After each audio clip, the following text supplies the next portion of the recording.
Hello, everybody, and welcome back for my continuation of Lord of the Flies, Chapter 6 Beast from Air. Here we go.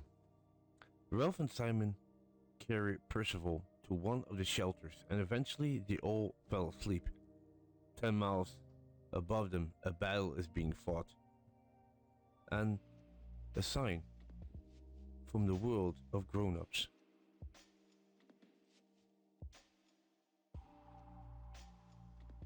Comes down in the form of a parachutist.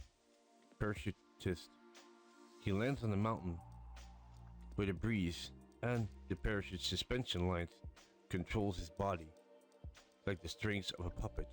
Sam and Eric have been on duty at the fire, but have almost allowed it to go out in the early morning's darkness while trying to rekindle the fire. Eric hears the sound of the parachute canopy. Neither boy can see very clearly, and believing they have encountered the beast, they run away in terror. They report the sighting to Ralph, who, conscious of the near panic of the previous evening, tells him to call an assembly as calmly and quietly as possible.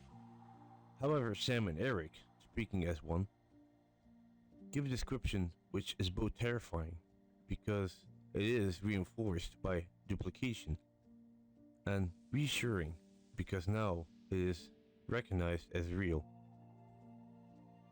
Their mention of the beast's teeth and claws, its eyes, and the way it's kind of set up leave the other boys in no doubt that the beast is a tangible thing which can therefore be hunted.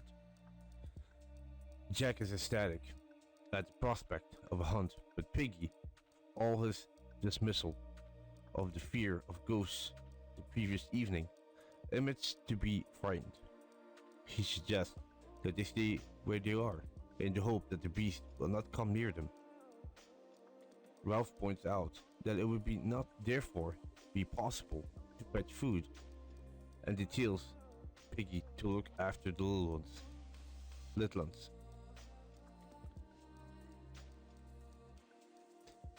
Piggy takes the conch in order to explain that he is frightened and of little use with his broken glasses. Jack interrupts to ridicule both Piggy's fear and the importance of the conch. He says that the ritual of holding it to speak to the assembly is pointless and unproductive. The atmosphere is tense as Ralph reaffirms the value of the conch and his own leadership by telling Jack to sit down.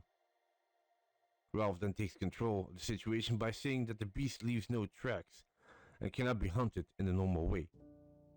He reminds the boys of the importance of rescue as their top priority.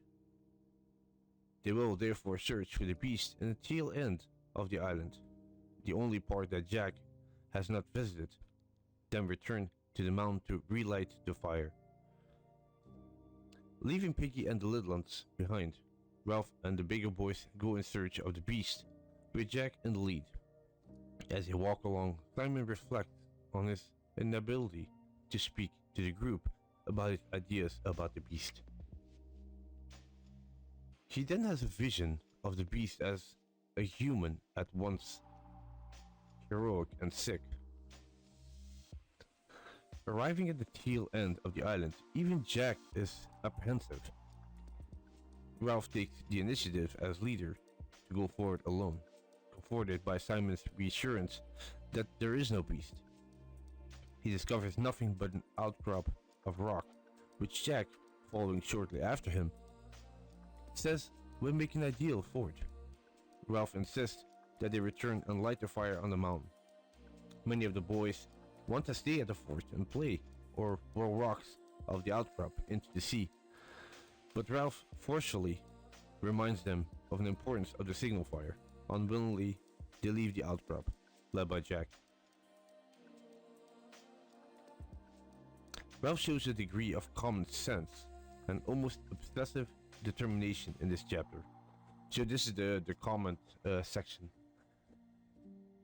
So Um, he attempts, despite the undercurrent of resentment, of resentment from Jack, to push through some of the points he made during the previous night assembly. He shows courage in ultimately leading the exploration of the far end of the island, and moral courage in facing up to Jack over the supremacy of the conch. Despite Jack's bravado and Piggy's